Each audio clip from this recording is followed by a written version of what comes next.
Just moving up on over to my main monitor here. There we go. That's better. This is StarTropics, my favorite game of all time. And it'll be between BugDoctor and Nintendo Natalie. BugDoctor, of course, is the current world record holder. And Nintendo Natalie is a relatively new runner to the game, but she has been improving a lot in a very short amount of time, which is very, very impressive. Hold on, I'm not getting any audio.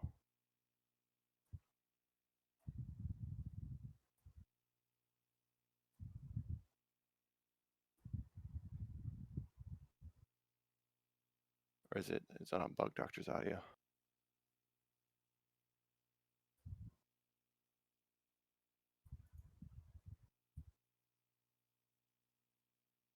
And as for me, excuse me? Yep.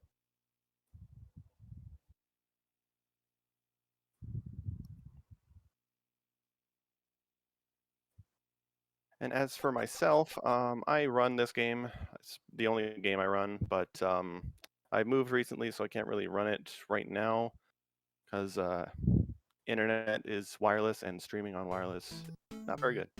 But we are underway now.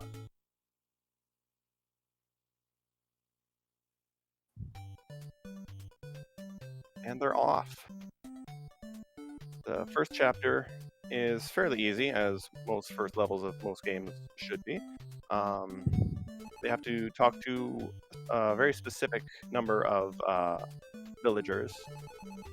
And they'll do that in a specific order because you're trying to save time, and there's just an optimal route. And the basic story of the game is you're Mike Jones, and your uncle has been abducted by aliens on your way to visit him for like a nice little summer trip. But the aliens put a damper on that plan, decided to kidnap your uncle. So now, what does the chief give you? Does he give you a sword? Does he give you a baseball bat? No, he just gives you a yo-yo and says, "Okay, you're ace pitcher. You deal with this." And then here's this little toy yo-yo. Go fight aliens with it and have fun. So you, being a 15-year-old kid, say, "Yeah, sure thing."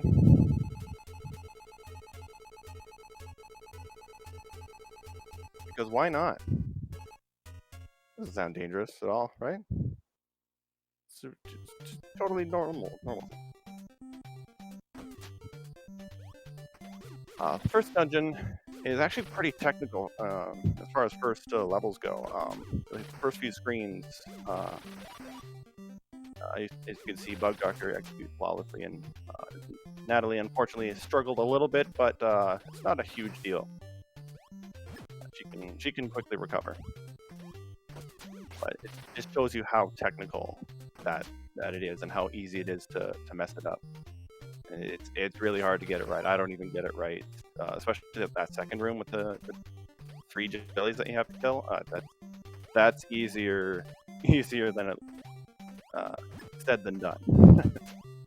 BugDoctor, of course, making it look super easy.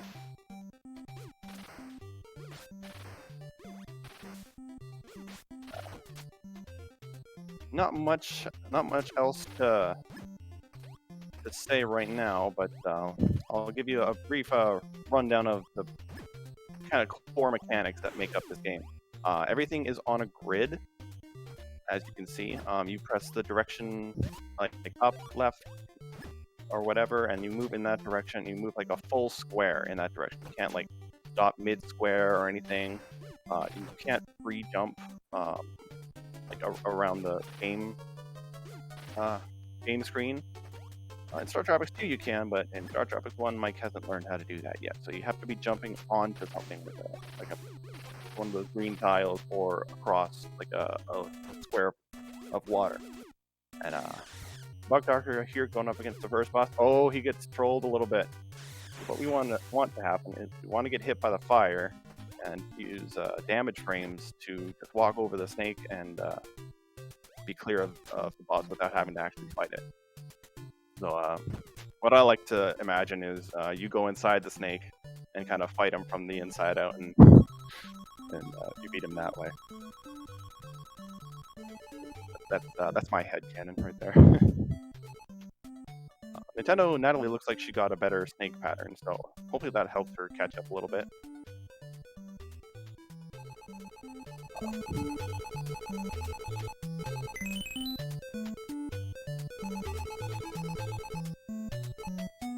And now we meet Babu, who is Dr. J's assistant. So I always used to think he was saying he was afraid of water, but that's not what he's afraid of. That's what Mike's afraid of. He's afraid of water, because, you know, if you're afraid of water, where better to visit than, you know, tropical island, surrounded by water. It's a great idea. Maybe he should have learned how to swim before, you know, coming. Now on to Chapter 2. Chapter 2 is called Dolphins. Why? Because, well, it's centered around dolphins. It's pretty self-explanatory. And for some reason,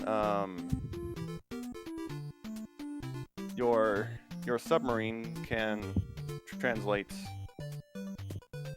dolphin language, and for some reason nobody decides to make a big deal out of that. Like, holy crap, you figured out dolphin speech? Why is this not headline news? But no, it's just like a submarine can do this. It's normal, right?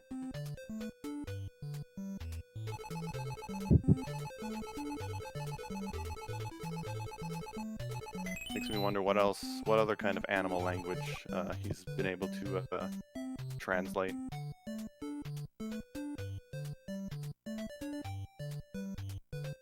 But here we get our first mention of aliens in this bottle that just shows up on the shore there, and for some reason the lighthouse person's wife knows about it but just left it there. Now, I don't know about you guys, but if I saw a note in a bottle on the beach, I wouldn't just go, huh, that's a thing, and then move on. I would go and look at it.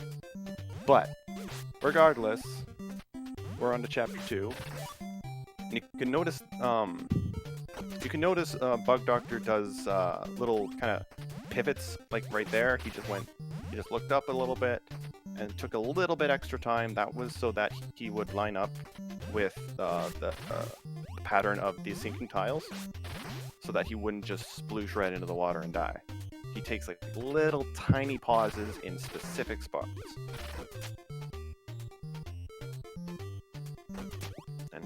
And that's a common theme throughout this run. Like that little jump there, that wasn't a misinput, that was intentional. So that this sinking tile would line up with his inputs, and he wouldn't have to like manually time it. This game works on the buffer system. What is buffering? Intentional damage there, by the way. Buffering is when you press a button, like you press A to jump, you'll be in the air. You let go of A while you're in the air, you press A again while you're in the air, and you hold it until you land. And then once you land, you'll jump on the first available frame possible. And Nintendo Natalie going through the same spot as well with the Octots. These are called Octots, they're not Octoroks, like from Zelda. Although they do pay homage to Octoroks.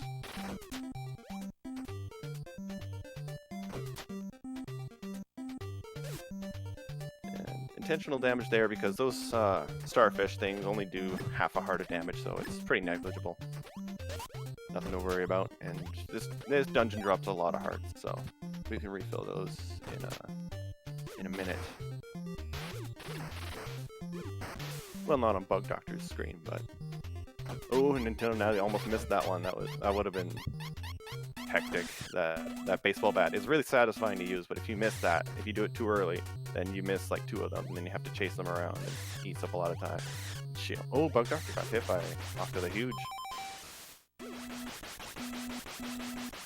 This is the first kind of trolley boss of the game. I mean, the Sea Serpent can be trolly, but he's got nothing on Octo the Huge. Octo the Huge can give you really bad patterns. But that snowman power-up really helped.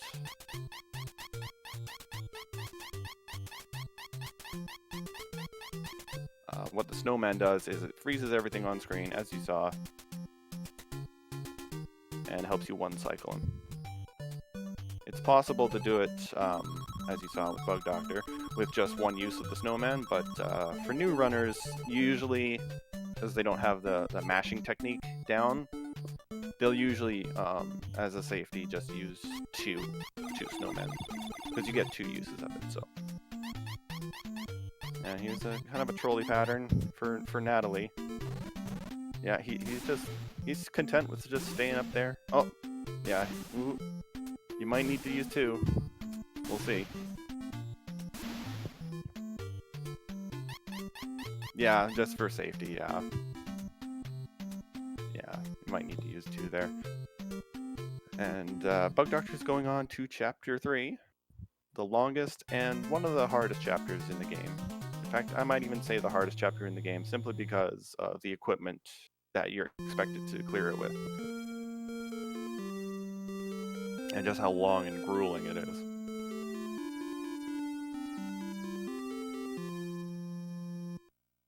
So you wake up face first, on the beach, mouth full of sand. But you're a determined kid, you want to save your uncle, so just onward.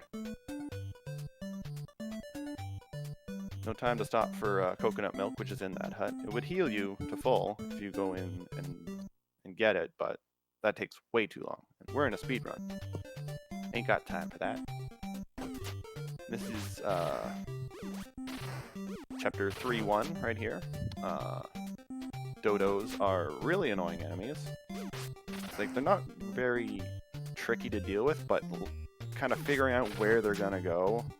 Because you saw BugDoctor pause a little bit on the left just to see if he was gonna go up or go down. Very annoying to chase around. Good monkey room. These monkeys are a pain in the butt. They just hop around really quickly, and they give you very little warning of which direction they're going to go. They'll face the direction and then go, but you don't have a lot of time to react. They're just constantly moving. Ooh, and BugDoctor gets using the good pattern there. Sometimes that top snake doesn't move, and you have to take a little bit extra time just to wait for him to come down and try to get you, and then take care of him. Good bonehead room. Those are ostriches with human skulls. You know, totally normal looking enemy. Not nightmarish at all.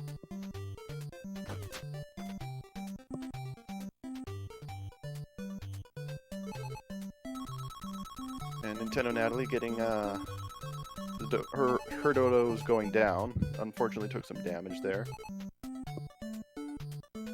And in this chapter you really want to maintain your hearts as best as you can. Because later on we're going to get a weapon that changes depending on your heart level. Kind of like in Zelda, where if you have full hearts, your sword shoots laser beams. In this one, your hearts determine what weapon you're going to be using once you actually get the upgrade. Right now, it's just yo-yo no matter what. And BugDoctor is in Miracola now. He has to talk to almost every villager, except for this guy here. We don't have to talk to him. He would refill our hearts though, so in a casual run, probably going to be talking to him. Because if we don't talk to everyone, if we miss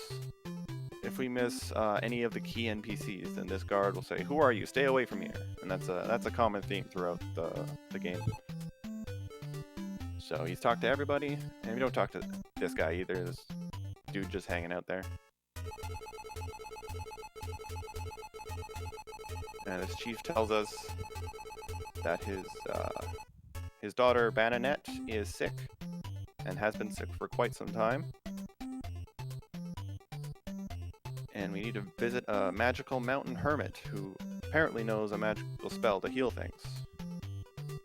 Sure be handy if he, you know, lived in the village, if he's that useful. But well, he's a hermit. I mean, he likes being alone, so I guess I get that. He's introverted, I guess, which, you know, I can relate to that. So we go up, talk to Bananette, which is pretty useful. I mean, useless, since she can't say anything, since she's in a coma.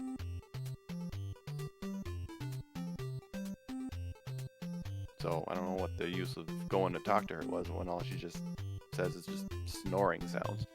But I guess you just wanted to reassure her mother that you don't talk to, that you're gonna help. 'Cause you're a good lad.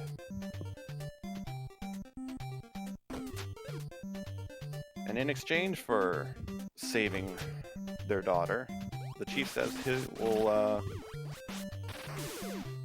fix your submarine. And I don't know where he gets the skills or expertise or the supplies to fix such a thing. Like the know-how. But he just does, and we don't question it.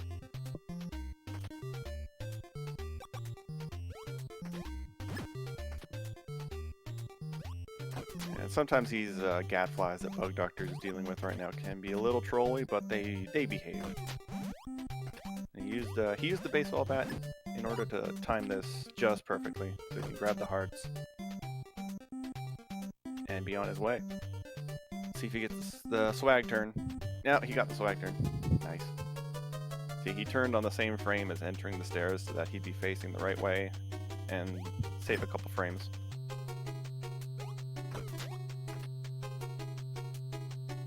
And he got the lagless button switch. Which if you let go of the inputs when you step on a switch that opens the door, like right here, like on that kind of switch that BugDoctor just hit, when the door is opening, because it kind of pauses the game a bit to show you that the door is opening, if you press the inputs, like if you hold A and then the direction to hop off, you'll save like a frame or two, and doing that in key moments helps you avoid certain like fireballs, like BugDoctor did. And Magma of the Fierce is another buffer strategy that we've kind of discovered. If you start the room off by swinging the bat and then going in that specific movement pattern and running through just like BugDoctor did, then you won't have to really manually time much except for jumping over from the left over to the middle section that he did. That's like the only manual timing that you have to do. The rest is just buffered inputs. And the room Nintendo Natalie's in right now is one of my favorite in the game. It's the first dark room puzzle really that you have in the game. Like the first one is kind of a puzzle. It's kind of a teaser to that one. Kind of introduces the mechanic. But the reason I like that one is because you have to use the enemies to figure out which path is the safe one. And the snake that charges at you within yo-yo striking distance, that's the path that's the safe one. And the rest don't quite get in yo-yo distance, so then you know, oh, my yo-yo can attack the same distance that I can jump towards, so that must mean this one's the safe one.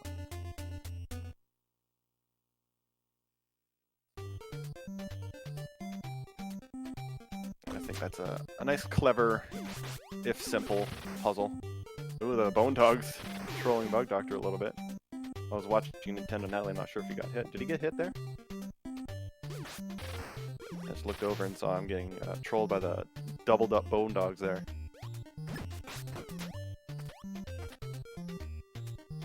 And yeah, sleeping a lot is my idea of a good time. What, you mean they get to sleep a lot? Yeah, I'll take that.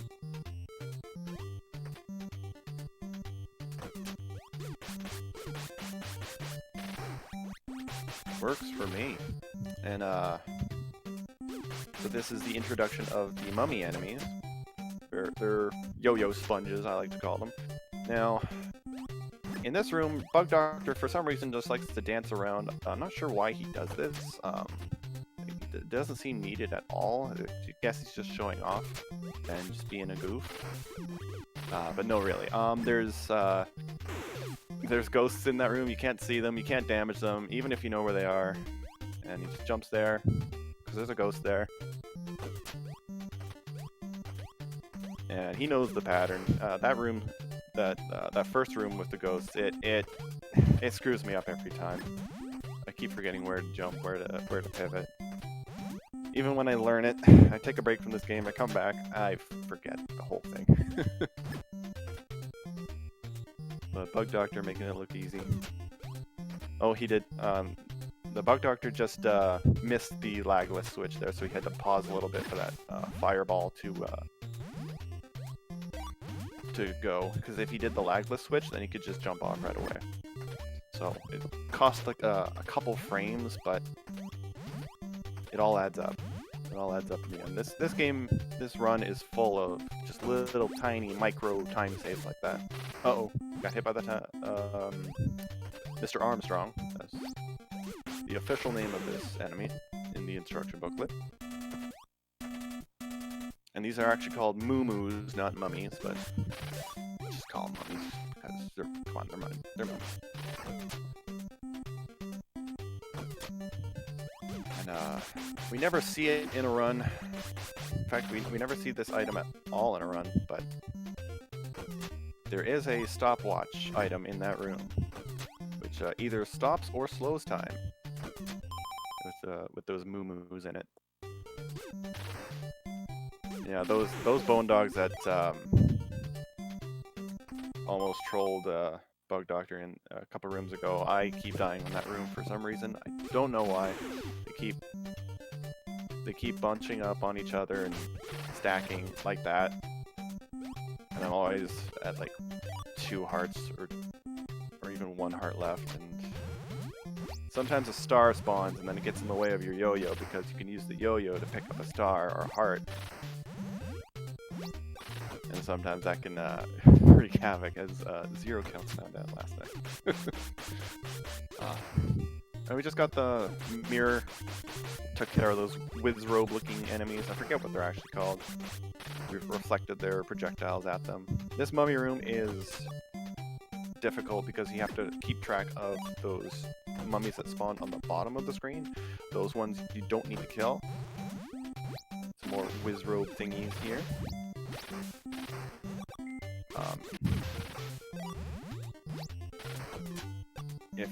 If you lose track of those mummies, then you have to kill 2 extra mummies, and that's never good. Because killing extra things is never good.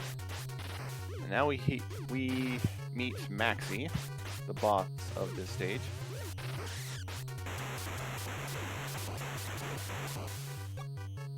Good Maxie pattern there. She is the big bad ghost. And quite simple boss, but you have to worry about all the little minis floating around and trying to get you, and the turrets shooting the fireballs at you. Thankfully, she takes like 16 hits, I think. I think it's 16 hits with the bola. So you have more than enough bolas to deal with her, but if you miss a lot and you end up with no bolas, you'll have to stand at one of the edges and hope that she makes her way over to you. And you have just a short window to actually hit her. Nintendo Natalie's in the dark room and she's a bit off rhythm, so she'll have to listen for the sinking tiles. That's one thing I didn't mention earlier, is that this room has sinking tiles in it, in this little screen right here. So if you're on rhythm, then you can do it, but you have to be listening for the sinking effect, sound effect. But she deals with it nicely. And meanwhile, in BugDoctor's screen, we've got, we're going over to the fortune teller behind Shikola.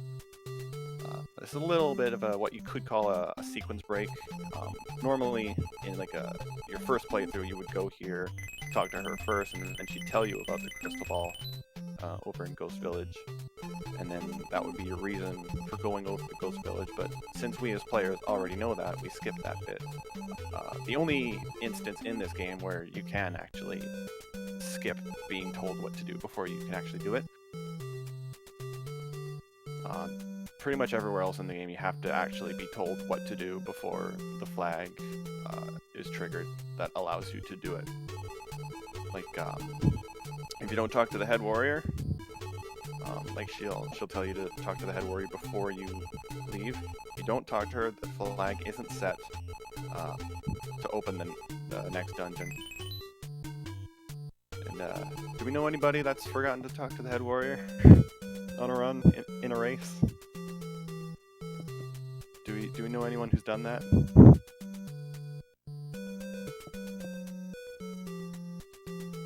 No, Natalie's having a bit of a hard time with these Wizrobes. The timing for the mirror is a bit weird. It's got a long startup animation, and you have to time it just right. It's kind of forgiving on the ending frames. It gives you a bit of hang time while the mirror is out. Not talking to the head warrior? Nonsense. Alright, and we got the magic words. We got it all set. You have to say the magic words, or it won't open. We have to help them, chat. Abracadabra radicola.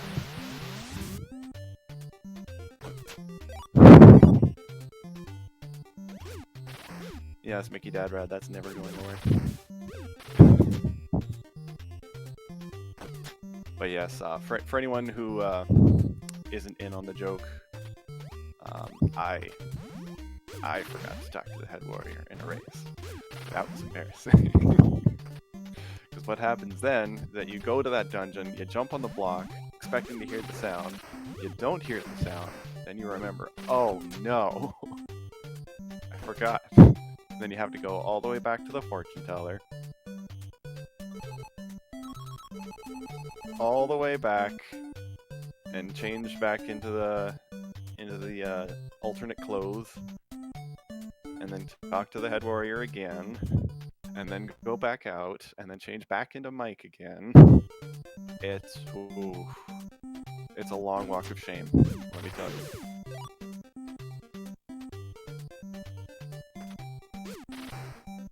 And now BugDoctor's showcasing the power of the new weapon we just got, the shooting star. You need 6 red hearts to use the shooting star with skill. And as you can see, we have exactly 6 red hearts. So if he takes any damage, even half a heart of damage, then he will not have enough to use the shooting star. And he'll have to get himself back up to get the shooting star again. There is a big heart in this stage that increases your maximum health, so we could have 7 hearts for this stage. I believe Natalie picked it up, didn't she? Yeah, she did, okay. So Natalie did pick it up. So she'll have a bit of forgiveness.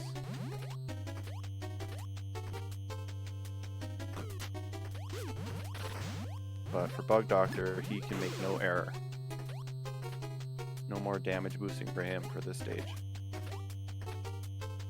And Max is kind of giving Natalie a hard time.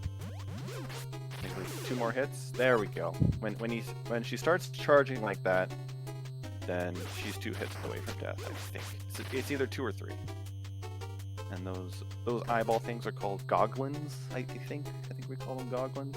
And only the middle one needs to be killed. The rest can just, continue living. And yeah, BugDoctor did get a good frappa pattern. Those little froggy things were called frappas. Okay, he got the good bully pattern. He can either go up or left when you pass him. If he goes left, then you have to kind of either kill him or just encourage him to go another way. It's usually easier just to go, okay, you die now. But since he went up, we could just bypass him entirely and skip having to kill him.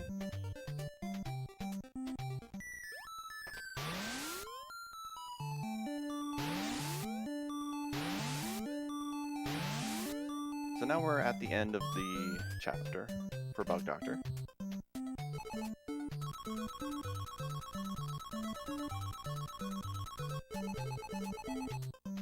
We've met the Mountain Hermit.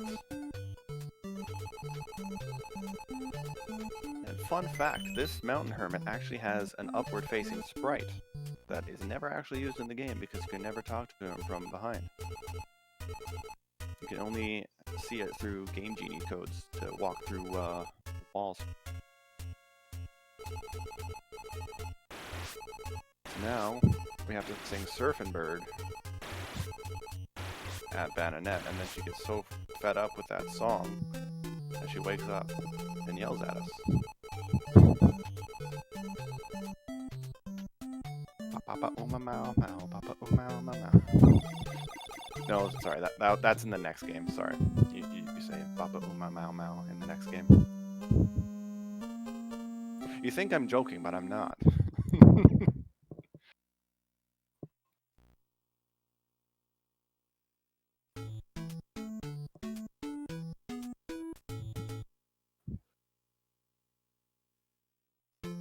And over on Natalie's screen, we are Michelle. I'm going to be focusing on Natalie's screen right now because Chapter 4 is a whole lot of nothing. It's a cool chapter because you have to like dip a letter in water, like a physical, actual letter that came with the game.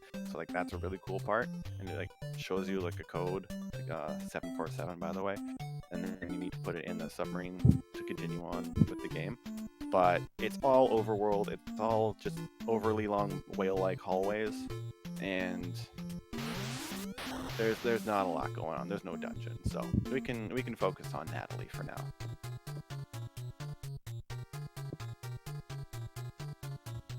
It's a nice like tile set though in the whale, I gotta say.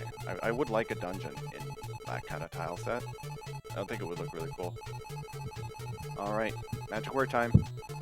Abracadabraticola. And yes, Mickey Dad Rad, overly long whale-like hallways.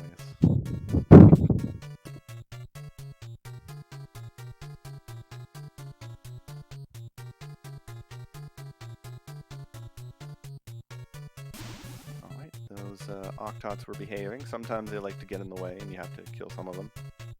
But this is a good kind of tutorial dungeon for this shooting star because you've faced enemies that you've already faced.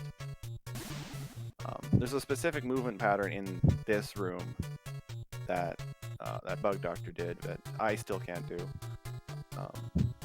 to get those mudfish things to spawn because they spawn based on like specific locations. So if you step on those tiles, then they'll spawn. There's a specific pattern you can do to get them all to spawn, and then you can just dispatch them really quickly. But Nintendo Natalie did a good job with those anyway. That one Octot kind of danced around, gave her some trouble, but it wasn't too bad. But yeah, it shows you just how useful this new weapon is, because these snakes with the yo-yo are 2 shots. And these skulls are 2 shots, but with this shooting star, it's just 1 shot. And you get to see the range upgrade too. this skull giving her a bit of trouble. These demonic ostriches.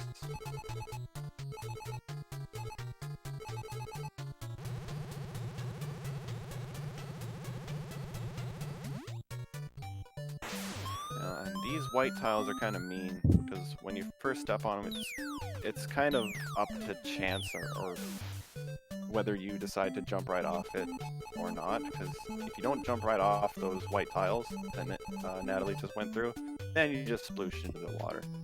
It's kind of hard to tell that they're going to do that before you actually go and do it. But I guess it's kind of hard to convey to the player any other way.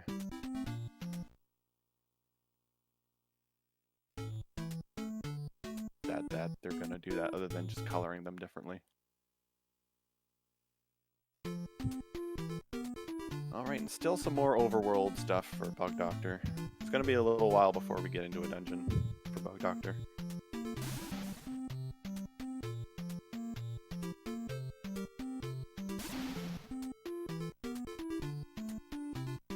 But he's on his way to go get a worm because he needs to talk to a parrot. And Parrot, he knows how to get food. He has valuable secrets that he's only willing to tell if you give him food. It's a good strategy. He's no bird brain. He knows how it works. Oh, and then Natalie getting hit by the goblin there. Unfortunately, she's lost the shooting star, and there will be no more opportunities, unfortunately, to get enough hearts, unless these enemies drop her stars or hearts. If you get 5 stars, you get 1 heart refill, and you can just get hearts outright if the game is kind to you.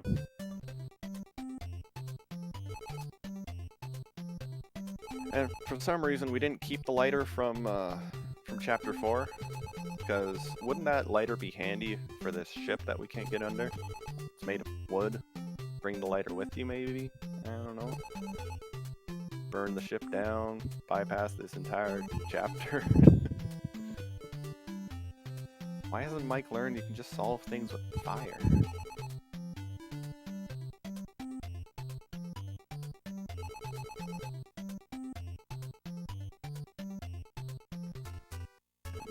There are hidden hearts on the screen Natalie's in right now, but they actually take more time to actually get than you would save from having the shooting star.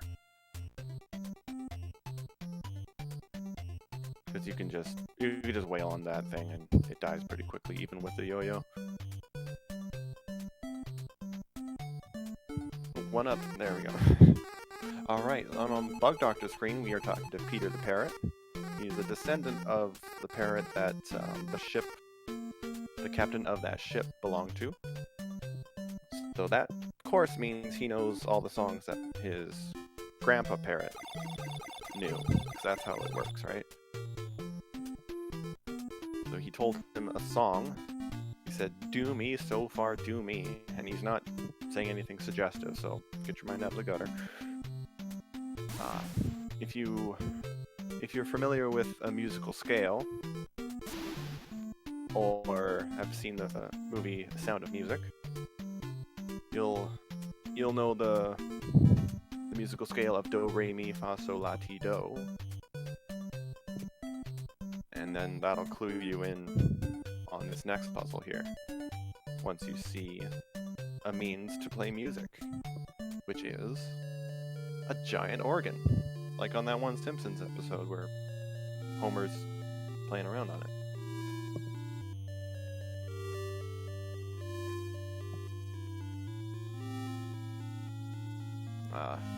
I was lucky to have a sister who was really into music and learning the flute and piano and all that stuff.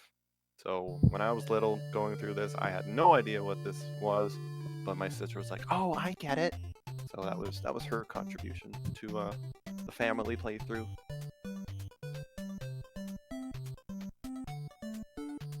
And yet, F's in chat for the F room.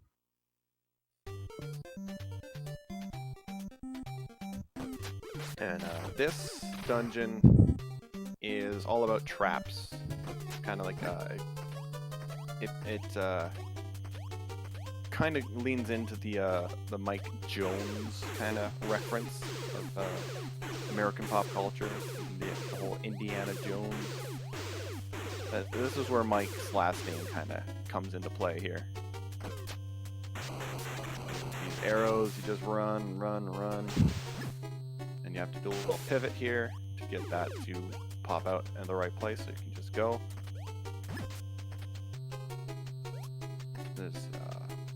There's more traps than enemies in this dungeon.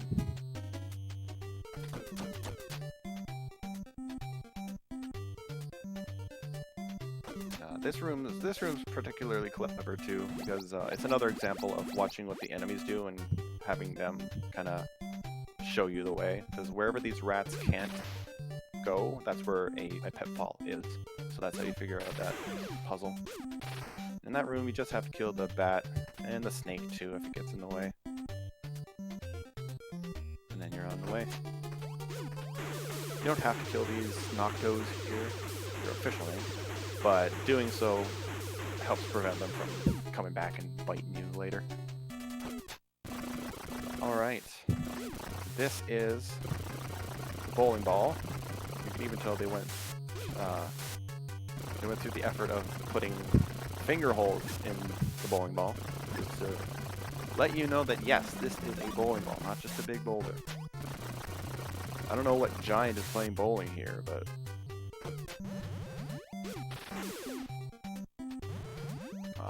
in this room, we picked up the mirror here, even though we don't need it just yet, because we have another chance to get the mirror later on, when we see the red bowling ball, but doing it that way just helps. It's faster that way than doing it during the red bowling ball encounter, even though we don't need the mirror for those ghost pirates that we saw. Just kill the snake and be on our way. So you see BugDoctor doing another buffer strategy there with the mirror, just so he can get the timing perfect.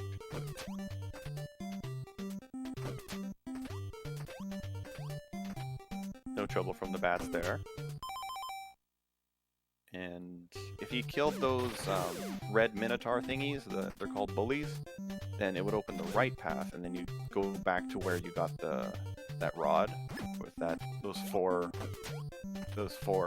pinball things that like there, and you kind of just go around in a circle. Oh, BugDoctor getting hit by the pencil there, but that's fine. Because we got a heart pickup right here. He did a little yo-yo attack there just so that sinking tile wouldn't be the end of him. Here's the red bowling ball, stained with the blood of all the bugs that it squashed, as we like to say. BugDoctor's been known to kiss the bowling ball a little bit. Almost got kissed there. Oh, he missed one. He's still got one to go. There he goes. The ghost pirate's giving him a little bit of a issue, but we got through it.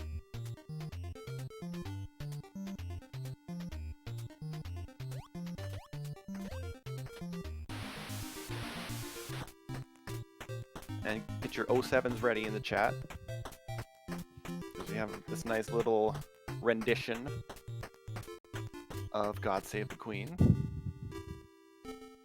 Fitting music to play when the ship is sinking.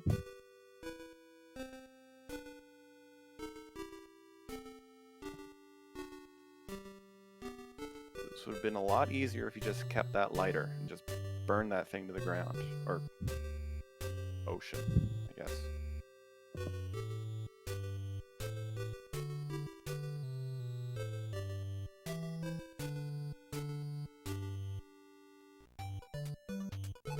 But for some reason we threw it out, so we had to go through all that song and dance.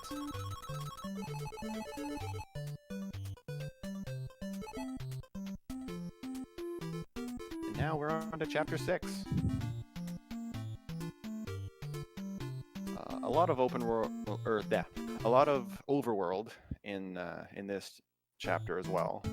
There are certain spots where if you if you go on those spots, then Navcom will come up and say, hey, I located Dr. J. He's this many squares north and this many squares east or whatever. We want as few of those as possible. We're gonna get like one, I think.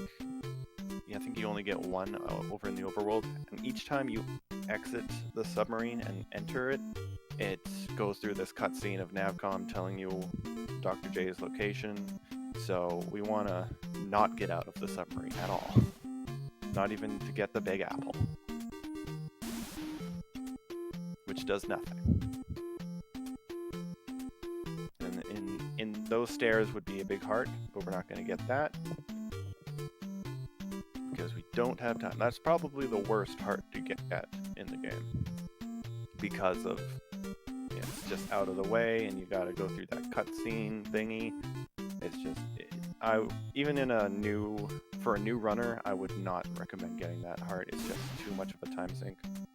But if you're learning this run, you want to get it, by all means go for it. And yeah, it's mostly just an underwater maze, kind of figuring out which warp thingies lead to where. And, as long as BugDoctor hugs the wall here, he'll avoid those spots where Navcom comes up, like that. So I guess there's technically 3 times he does that. And here's the hardest dungeon in the game. Watch. Okay. He's got the first room. It's a little darker. It's a bit scary. All right, he's on to the next one. It's really dark. It's really scary. Oh, flawless. Flawless. Wow, BugDoctor. My goodness.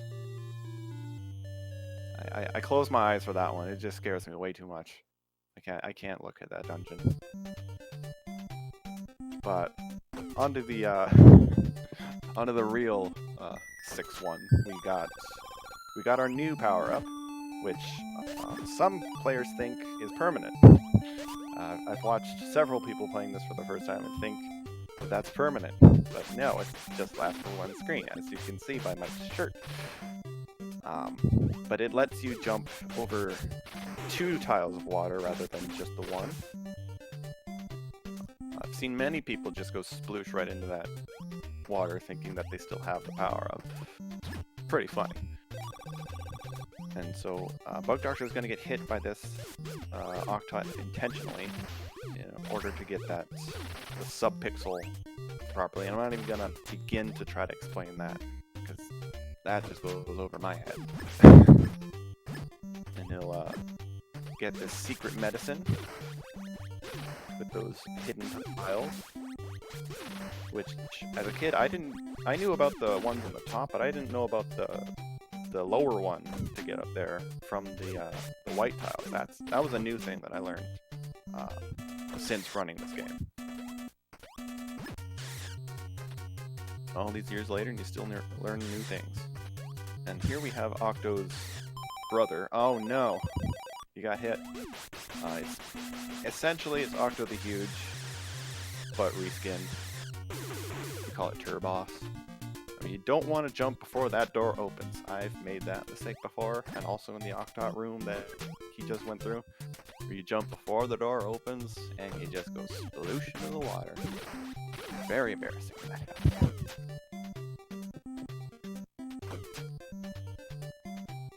And BugDoctor now solving this dark room puzzle. I think that's a nice puzzle too. You have to go in that room first, open that door, get this, kind of remember where things were.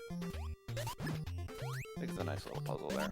Pick up these baseball bats, also called the horse hides in the instruction manual, which we will need later.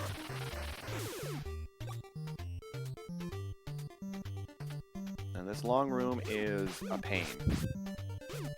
I still struggle with this room, so I just do it like the safe, easy way, but it takes a lot longer. But BugDoctor's gonna dispatch these enemies quickly. This part's easy, but this part I just can't get. He has to hit that 3 times, and then this one twice. So then he does that attack, it looks easy because BugDoctor's good, but trying it in real time, trying it yourself, is another thing. It's very difficult.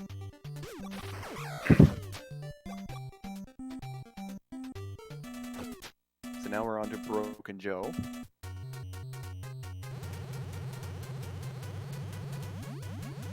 Just comes to life out of the wall, and you have to throw the horse hides into his mouth. Oh, he got the one cycle. Very nice by BugDoctor.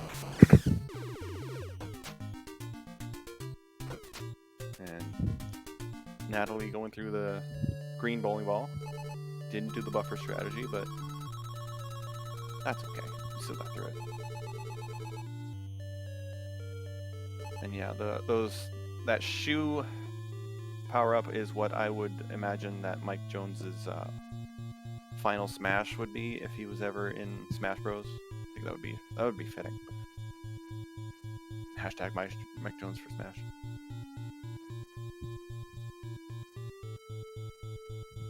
Oh, she got hit by that pinball. The best way to do that room that Natalie's in is hit the first pinball and then just walk through and get hit by one of them. You'll damage boost through both of them, and then you won't have both moving to worry about.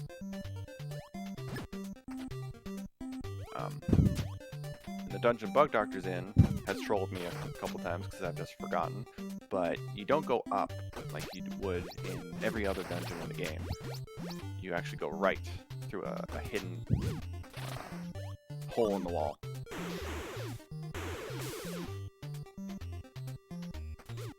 Because if you go up, then you have to go through this song and dance of killing the rats that are in that room, and then the path opens back up, and then you go back down, and it's just a lot of wasted time. I've forgotten about it and done that. It's really annoying. Oh, munchers! Oh, almost got hit by the buzzball there. If you get hit by those buzzball thingies, then you can't use your attacks while you're still in those damage frames. It's kind of like those enemies in Zelda that lock your sword, but it's worse here because it locks every attack that you have, no matter what sub-weapon you may have. These asterisks are really helpful. They're a really fun sub-weapon. Uh-oh. BugDoctor screwed that one up. But he recovered. Good recovery. And he got hit by the snake rather than the spike ball, which was really fortunate. Hello, Rocky. Okay, there you go. I thought Bullwinkle was the one who was doing the vanishing magic trick. Because if he got hit by the spike, he would have taken a lot more damage and lost the shooting star. So while it was unfortunate that he got hit, it was fortunate that he got hit by the snake rather than the spike. So good stroke of luck there. And 07's for Natalie. That's right. She's on her way to Chapter 6. And BugDoctor is going through those purple Rockies. You don't actually have to kill those 4 with the buzzballs. That's a hectic room if you actually try to kill them. But we don't have to do that. Ooh. These clay doll enemies. Flawless. It's so scary to do that because contact damage is instant death for you. They technically do like 11 hearts of damage, but unless you pick up the big heart in this chapter, then you won't have enough hearts to survive. Even if you're at full. Flawless. Flawless statues.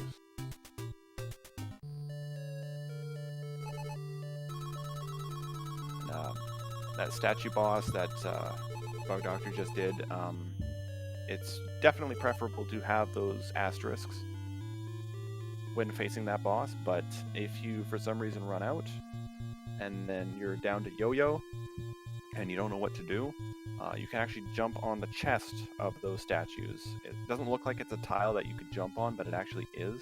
So you can jump on the chest and then just wail on them with the yo-yo, and they won't actually shoot at you if you're that close. The one far away from you will still shoot at you, so you still have to watch out for that.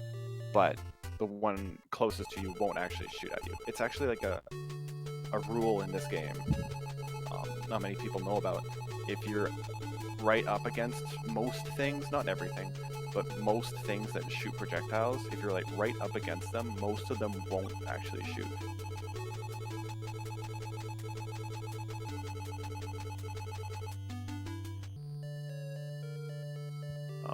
I think the green aliens and like the green aliens and the other robot thingies that shoot at you, they don't follow that rule. They can just shoot point blank at you. But most of the other things in this game kind of follow that rule, like bosses especially. I know the final boss has something like that, where he can't spawn enemies if you're close to him.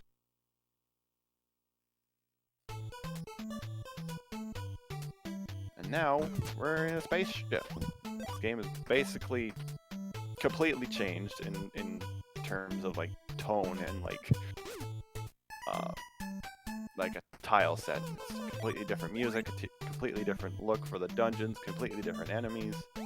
It's a whole new game right now. And this is probably the hardest dungeon in the game, because of this spot right here that BugDoctor's in. This one screen is the hard part. You getting hit? Oh, yeah, that's a good idea to take care of that guy. Okay, because if he was reduced to yo-yo for here, then this screen becomes the hardest. But with Shooting Star, it's a breeze. Ooh, a double biker alien right there. Because with a Shooting Star, those take one hit, but with a yo-yo, it's 2 hits. So if they double up on you, then you have to hit 4 times, and they move really fast. It's possible to do, but you have to take your time. Ooh, getting a trolley fat bot for BugDoctor here. But that wasn't so bad. That was pretty good. It's better when you shoot them from a vertical stance, like a vertical shooting angle, because their hitbox is wider than it is tall. So if you shoot them from side to side, you have to be like directly in line with them.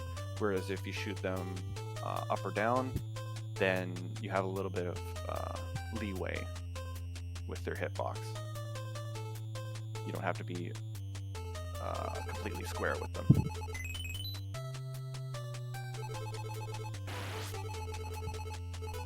And yeah, this is my favorite game. Natalie not quite getting the 1 cycle on Turbos. I think it's just 1 hit off.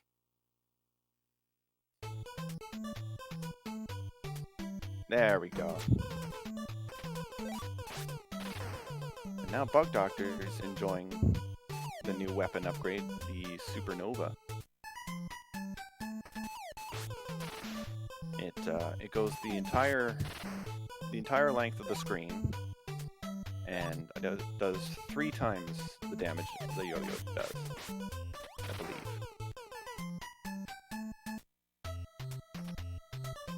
I'm not sure on exact damage numbers. All I know is it's stronger and goes farther. That's all we need to know. One-shot most things. Like that turret there, that green turret that was sliding back and forth. If you didn't have a supernova there, then you'd have to hit that like twice with the Shooting Star. Let's see if he gets the 4 turrets. What kind of pen it is? Oh no, you got 1. Okay, that was pretty good. That was pretty good. When you get all 4, it's just so satisfying when you hit that. So BugDoctor opting to go for the Medicine X. This heals you to full health full 24 hearts, regardless of if you actually have that many. And you kind of like an over shield, if you will. You can see Mike is a bit purple. Not surprising since he's eating strange medicine he finds on the floor of an alien spaceship.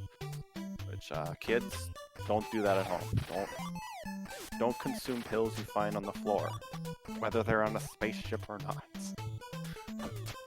But Mike, he doesn't care.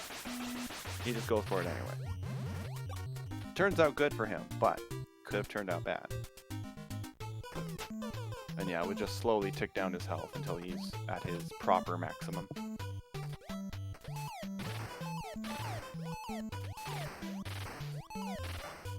Nice satellite genocide there, BugDoctor. Now, Mike can't walk on water, but apparently he can walk on lava.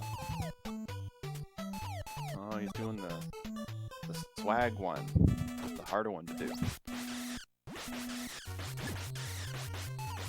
So basically what he did there was just exchange tiles with the fire tiles, because if you stand on one of those, I think it's like 9 hearts of damage that those things do to you, and it's brutal. BugDoctor always scares me when he jumps when the block's not there yet. It always scares me. A mini heart attack there, like, oh no, it's gonna sploosh, but it pops up in the exact frame. I don't even try to do that yet. There's no way. I just wait for them to materialize. And then I go, okay, it's safe. Okay, I can jump now.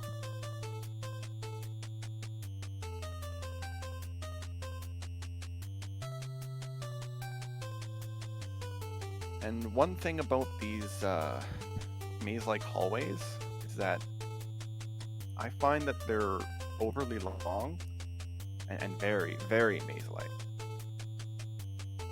And they're just too long. They make the game seem a little longer than needed.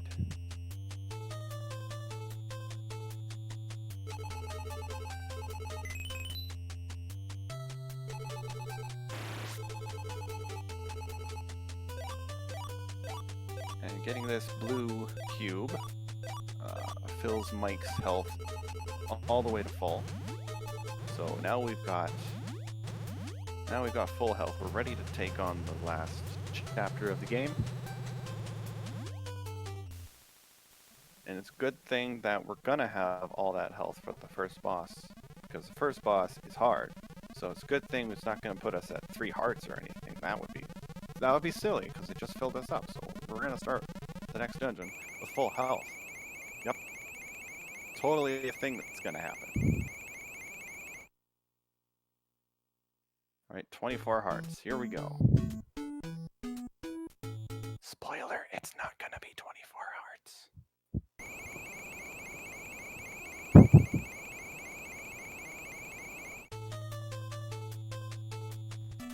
So now, hey, where did all our hearts go? I call shenanigans on that. So we meet Zoda, who uses telepathic abilities to talk to us, basically. So to block him, we just jam bananas in our ears, because that's what you do. It's all the potassium. So how many hands are we gonna get? You can either spawn head or hands. 3 heads. Handless. Oh, handless. Oh wait, no, that's the. Sorry, I miscounted the heads. I was looking at Natalie's screen. Ah, oh, 1 hand. 1 hand. Okay, that's not so bad. Natalie dealing with the Rockies. Mike picking up another Medicine X off the floor. Who knows where that's been?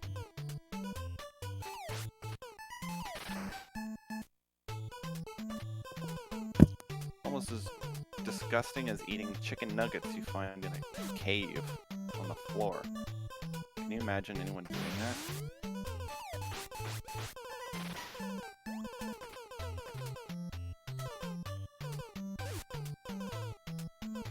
BugDoctor making his way to the... I guess you could call this a boss, even though there's no boss music. But it's the reactor of the ship. Oh no!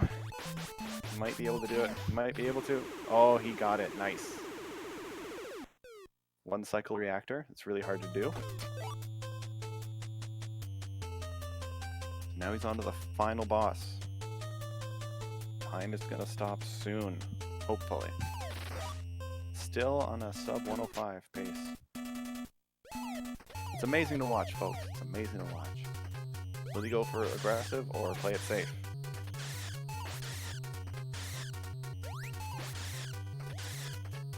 Will Zoda cooperate?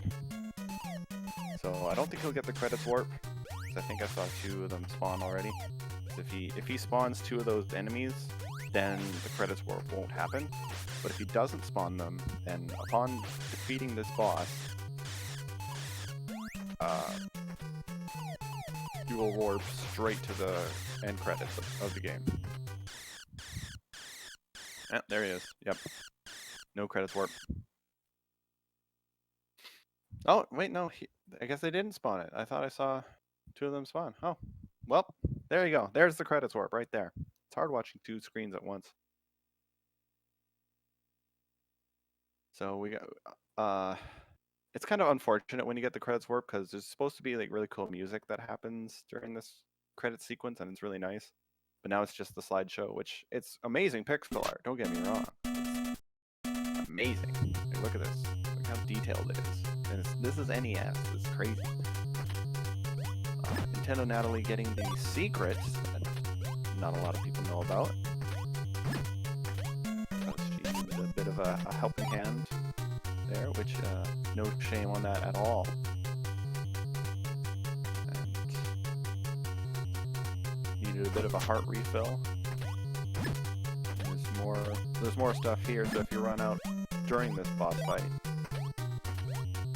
you can just refill here. That's only 10, though, which is exactly the amount needed. 10 hits. Or the other asterisks, I think it's like, you don't have medicine. Oh no. I think the other asterisk pickups give you like 20 or something, but for some reason though, that's only 10. Oh no, we got a death.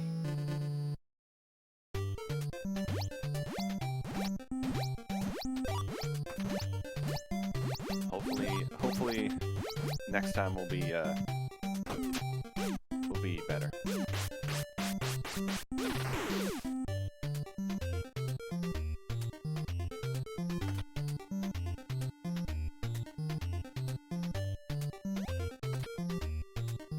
Alright. And there are asterisk pickups here, just in case. Oh, look at that pixel art on the left screen. That's amazing. Ow.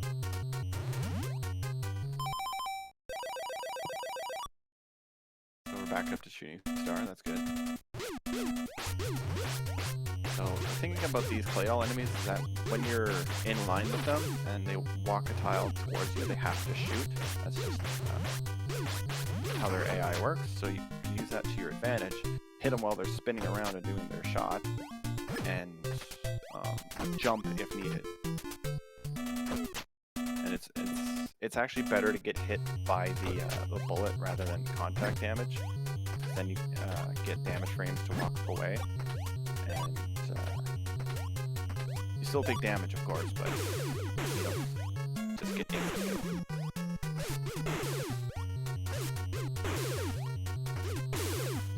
Go fast, go fast! Go, go, go, go! There you go. We got it. We got it.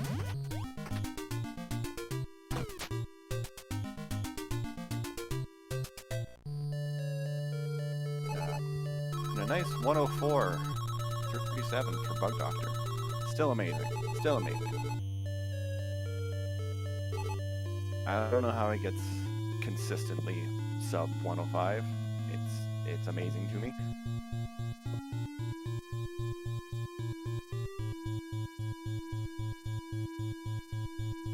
I think my time is like 109 something. It's been a while since I've done a run, but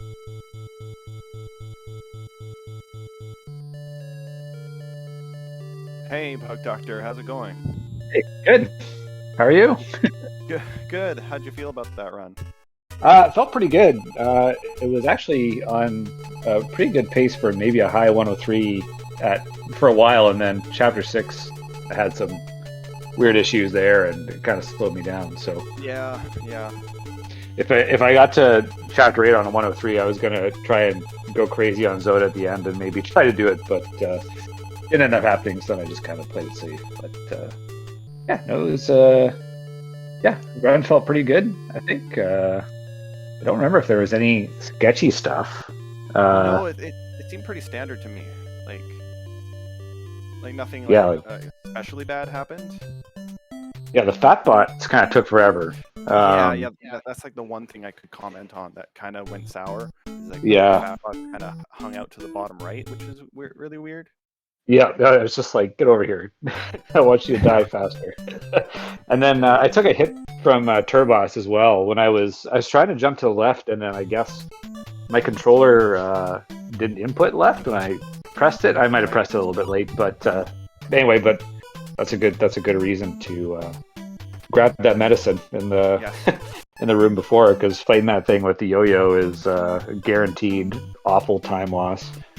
Yeah, so, unfortunately, Natalie had to fight that with the yo-yo. Oh yeah, that's definitely a huge time killer in Chapter 6, especially if Turbos just decides to delay for a year and a half or whatever he decides to do. Yeah, overall, I think it felt pretty good. Yeah, it was a good-looking run for sure. I'm just kind of pulling up I see Nat's in the spaceship. She's on PB pace, if I'm not mistaken. She's doing really well. Which is really awesome. She had a unfortunate death on the statues. In 6? Yeah, in Chapter 6, the dual statues. Yep. They unfortunately shot in a pattern where she couldn't jump all the bullets. Oh yeah. Yeah, sometimes they get like on a certain pattern where they're just constantly firing and it feels like there's no escape from them. It's rare that happens, but when it does, it's like, oh god. Yeah, it feels really bad for sure. Oh, she's on the bottleneck right now. Oh, come on. You can do it. Okay. She's 2 hearts, she's through the bottleneck. Got to play it safe on the fat bots. Oh yeah, and there was one point where, so I guess my cord, the video cable is kind of loose. So when I went into the double hoodoo doll room, the video started to mess up. So I had to lean forward really quick, and, and I was like, oh god, this is like the worst room for this to happen. She died to fat bots. Dang. That's unfortunate. It's tough when you get to them with just such low health because they're just constantly shooting. They're like, so anyway, I started blasting.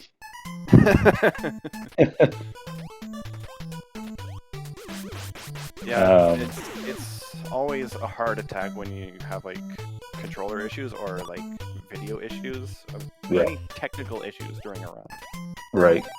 It's always a hard attack when that happens. Yeah, we had Mines the other day, and he was having when his jump button was sticking basically, and that's awful in this game. And so he stuck it out, and he got to he was at Final Zoda, and then his controller input a jump when he didn't want it to happen, and any delay on Final Zoda can get you squashed, and of course that's exactly what happened. And I felt the frustration through the internet. Yes. Because but props to him for, like I said, it's if you have a controller that's acting up, it's hard to get through this game, and to get through the whole game with a messed up jump button is that's persistence, man. Yeah. I don't know if you guys have noticed in chat, but jumping is important in this game. Yes, there is a fair amount of jumping. as you can see from this bottleneck going on. But she's in a much better position now. Yeah, I'm kind of watching on the SpeedGaming 3 here now. But the cleats make a huge difference against the fat bots here. Yeah. You can just sit back and just tack on damage for basically free. It's so awesome. And something like when I before I started speedrunning this game, I definitely used to do that. I'd just be like, okay, go get the cleats, and then use them for the green aliens, and then whatever's left, I would just add on to the boss there. Yeah, I would always use the cleats for the bottleneck. Yeah. Right there with the green aliens rather than the fat bots, just because that's such an annoying room. Yeah, absolutely. Even casually, like when you're not in like a rush to get to the end, it's just it's hard to approach. Oh yeah, it's super stressful. I would just load up on ray gun and just blow everything away. Turn it into Contra for a little while. Get the medicine, get both medicine X's. Yeah. But that dungeon actually gives you a lot of tools to work with. Yeah, if you go and explore, there's a lot to find in there that really gives you an edge. But that's the caveat. Like when you're trying to speedrun it, it's kind of nice because you've got a lot of options. So you can go get the vitamin X, which it adds some extra time, but it basically is a huge advantage for getting through essentially the hardest room in the game to get through successfully. And then you've got once you feel comfortable with that, you can, instead of getting the vitamin X, you can go the way and just get a ray gun, and then eventually you can get to a point where you just try it without anything, and then so it's nice that there's that flexibility because it's so open-ended.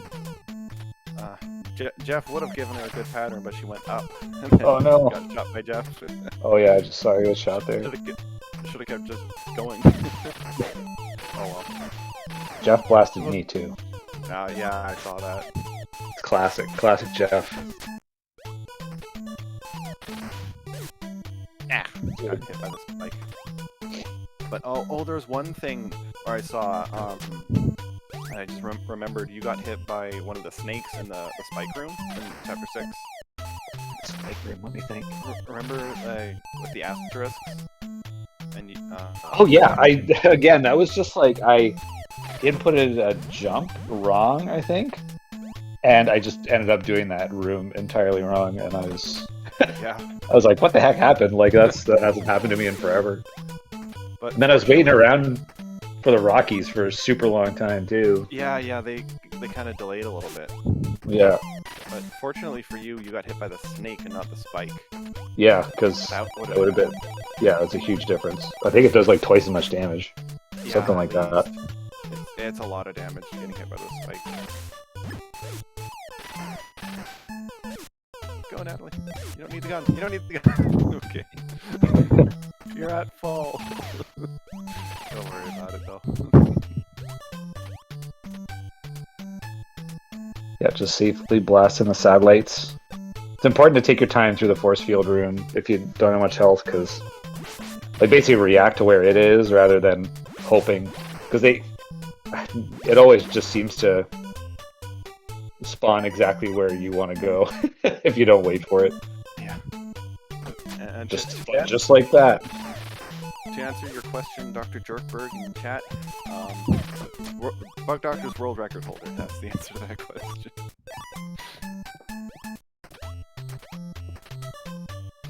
And she's been running this for not long. Not long. This year she started, I think, right? Yeah. So she's doing really well. Yeah, she's got a PB of I think it's a 137 she got the other day or something like that. So she's definitely on PB pace here, which is really awesome. I'm pretty sure her goal right now is a sub 90, which once she hits that goal, who knows, maybe she'll be like, maybe I'll push it further. It's kind of what happens. You get addicted to this game. Yeah. Also, Mickey Dad Rad, yes, you are right. BugDoctor cheats. I do. I did have my Game Genie on. Ah. I forgot to. This was a Game Genie allowed tournament, right? Oh no, in that case, Oh, it's no. disqualified, so Nintendo Natalie wins by default. That means So- 0 counts wins the tournament. Jerk. What if 0 counts also cheats? He probably does, to be fair. There we go. Nice. No hit by the fire Good. bridge. Nice. Good stuff. That's the worst, because getting hit by those things, it's what, like 7 hearts or something? 9. It's 9 hearts. Oh, God. Yeah. Like, they were super punishing there. Uh-oh. They really wanted to make you think, oh, asteroid, come on, man. Asteroid's a really hard one to learn, Yeah. because you have to keep track of how many hits you put on him, and you gotta jump the bullets, you gotta worry Yeah, about it's- contact damage. It's a lot to worry about. That's okay. That's alright. The checkpoint's really close, and then... Yeah, asteroid is... It kind of sucks, because you have, like, a lot of guns to use, but they're kind of stuck at a range where his shots, like, all go towards you, so you really have to, like, be careful. Yeah. Yeah. In Natalie's case, I would have probably gone for the overload kill, since having... Oh no! All those bread guns. Oh, holy jeez, these satellites, what's going on here? I almost got killed by those satellites the other day too, just hitting me over the pit. That's honestly a stressful room. It is. The best thing to do is clear them out as you go, Yeah. but Like you it's use tough sometimes. the spread gun to Yeah. shoot as you jump, because it's a one shot and it's wide. Yeah, it's got a really good chance of hitting them. Alright, do fire bridge again. You got this. Let's go, Nat. And, this is the way to do it if you don't know the sneaky buffer strategy way. Yeah. Which the buffer strat saves only a couple seconds, so Ouch. Got Yeah. singed a bit. oh, that sucks. And if you have to get hit by one of these bullets that Asteroid shoots, the red one is the lesser of two evils. Which is weird. Yeah, I think the red ones would be more painful. No, that sucks. And unfortunately, we have a game over for Nintendo Natalie. You hate to see it, but she's gonna press on. Good stuff, good stuff. I mean, if she can PB, then she may as well keep going. Like, absolutely. Right, she's still on PB base, right? What's It doesn't seem... I think it's a 137. Okay. And it's like, also, may as well like finish out the race, and Yeah. I don't think we're pressed for time here. I haven't seen any mention from anyone saying, hey, get off there. If we are pressed for time, feel free to let us know. Yeah, please let us know. Yeah, the spaceship is definitely no joke on both accounts. Yeah. These dungeons are the hardest in the game. Yeah. Whenever you think you have one of them down, it turns around and bites you twice as hard. Remember all those tile puzzles from the previous chapters? Yeah. None here. There's no tile puzzles at all. Yeah. It's just action and killing things and hoping you survive. Yeah, a straight line of just shooting and reacting. There's no more tiles that reveal a button in the game in these dungeons. Oh no! Oh no! Oh no! You hate to see Oh it. darn! I'm a bit lagged. I just saw that she jumped off. That's unfortunate. It's easy to get flustered when when that kind of stuff happens. When you're getting shot and trying to keep track of your jumping and dodging stuff. There's always that concern in Maxi as well when you're fighting the ghost. Yes. Oh my god. Yes. And Like I'm always worried about it. I've been playing the game for years, and I'm just like, oh god, Please don't accidentally jump into the water. I don't want to Mickey dip, as Mickey Dadrad calls it. To give you a secret, that's why I stick to the bottom of the screen when fighting. Yeah. Like, okay, it takes the bowlers a little bit longer to get there, but I'm not gonna jump in the water. Yeah. I'll take it. I've been running the game for over 2 years now, I think. Yeah, something like that. Playing the game casually for much longer than that. Yeah.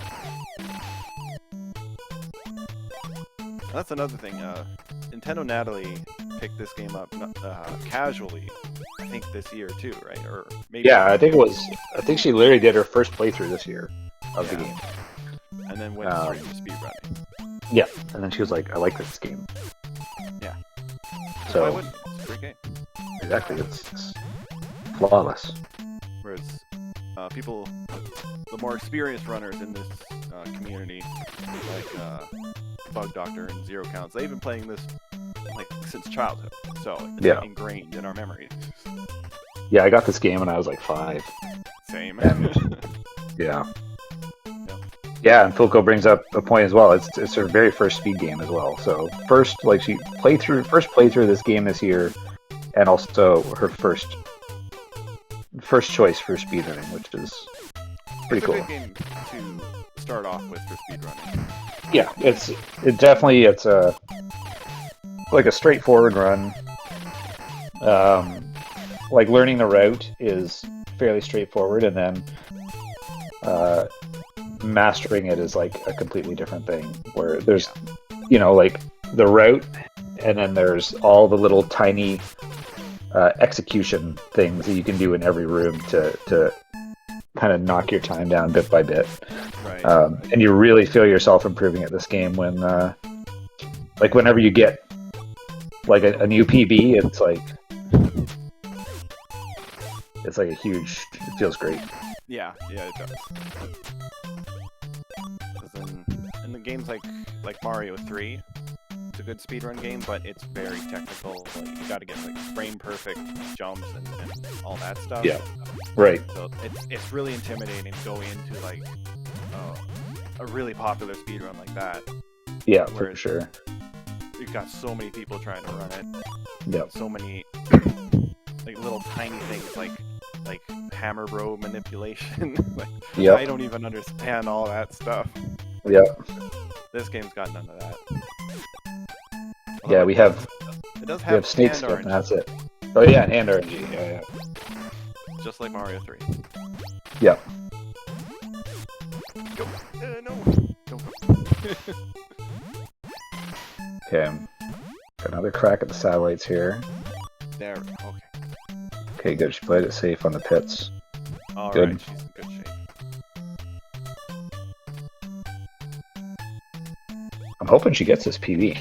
Yes. I'm 100% rooting for her. I was rooting for her to beat you, honestly. But... Me too. That would have been amazing. That's the one thing that I.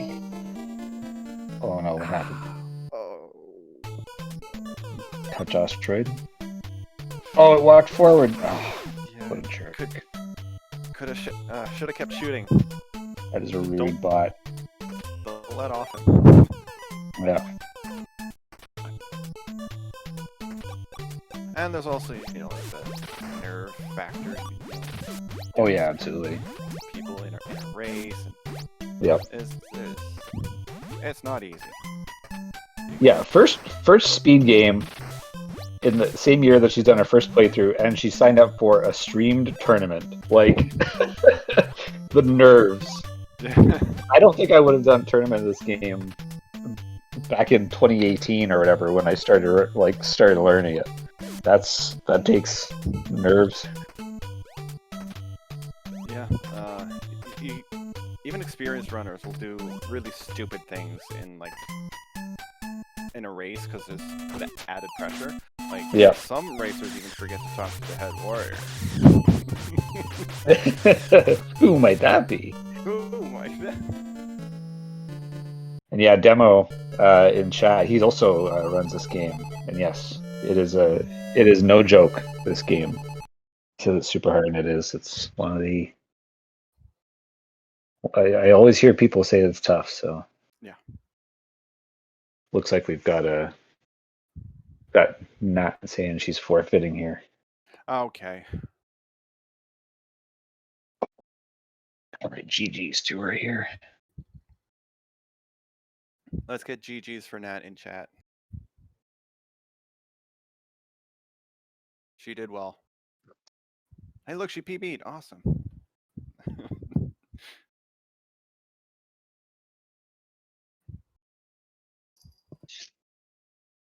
All right. Are we getting Natalie in here? I assume so. I don't know if I can invite her. I assume that we have to let an admin do that. Yeah. I'll just...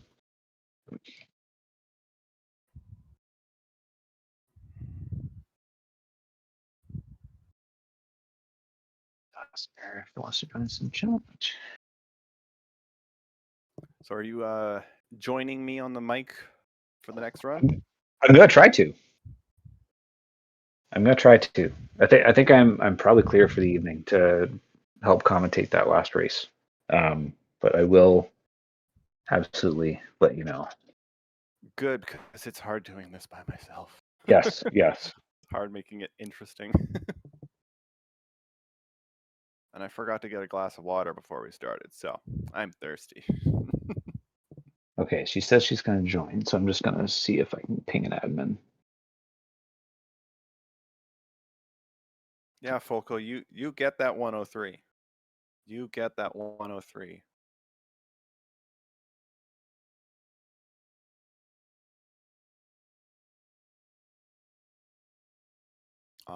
Next month, depending on my finances, because I'm kind of because me being in a new place, I'm gonna try to see what my finances are at, see if I can get my own internet rather than the landlord's Wi-Fi. Streaming off Wi-Fi is not good. And then maybe December I will pick this game back up and start streaming myself, maybe a little bit. Nice. Probably on weekends though. Yeah. Yeah, no, it's been a blast, honestly, playing it again. It's Yeah. I never get tired of running this. Oh, there's Okay, good. Nat. Yeah, she's setting up.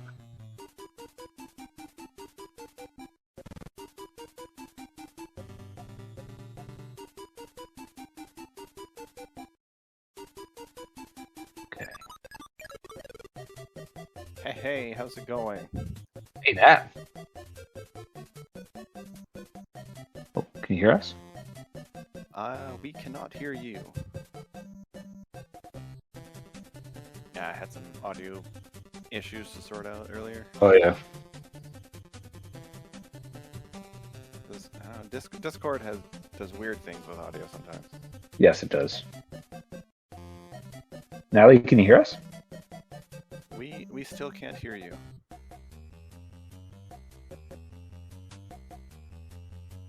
Might be set on the wrong device. I can see the little symbols pushing back and forth. Huh. Maybe some technical issues here. Yeah. Oh.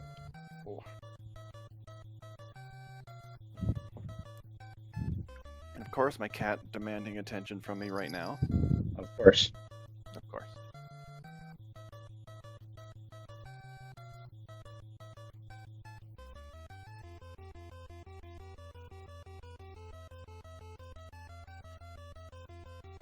Not working, she says. Weird. Okay. Okay, no worries. That's all right. We can. That's all right. Yeah. Yeah, we can wrap it up. That's nothing to worry about. So just to clarify, we've got another race later, and it's Mines versus Artisan. Is that right? I believe that's correct. And it's at 8 p.m. Yes. Let me see. 8 p.m. Eastern time. Yep. Right. So we've got. I don't know if that's going to be streamed on the same channel or not, but yeah, that's something to keep an eye out. Anyone who's in chat who's looking for a little bit more StarTropics, I believe that's the very last game of the tournament. So, and yeah, it looks like Knox will be in on comms, and I'm going to try to get in as well to chat through it. So, but yeah, with that, I guess we've been chatting a good while, so Yeah. I guess we can head off, unless it's. Looks like Nat's back in, trying to figure things out here.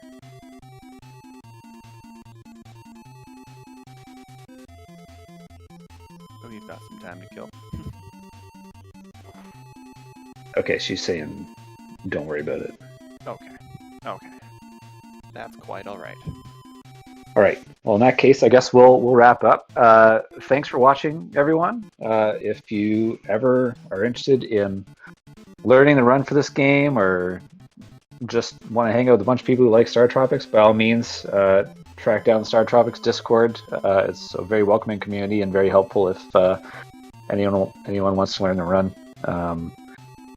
Yeah, we'll be back later on for another run around 8 p.m. EST. Yeah.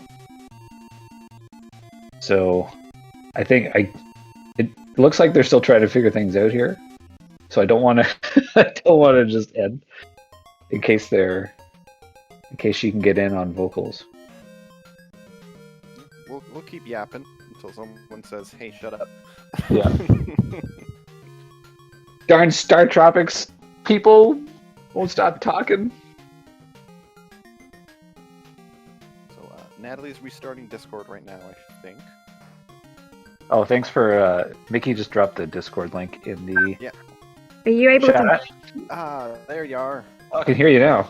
What to use put on my phone? It wasn't working on my laptop for some reason. GG's BugDoctor, another 104. Yeah, GG to you too. I was watching your run and it was going super well. Yeah, it would have been awesome to see a PB there, but man, Asteroid was just being a jerk at the end there. Yeah, so. Yeah, I knew that I was on PB base pretty much the whole way through. Usually I kind of take a death in 3, but that was all going fine. Good. Took a couple of deaths in 6, but I think actually maybe 1 or 2. I can't remember now. It's all a bit of a blur. And then I just fell apart in chapter 7 and just couldn't get over the line, unfortunately.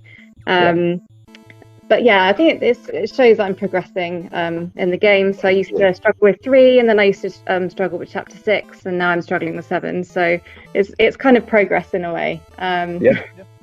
That's how it goes. Absolutely, and it's awesome to see that progress, and that's generally how it goes. It's just the more you play this game, and you've been doing we were trying to figure it out. When did you start doing runs this game? It was like a month ago or something?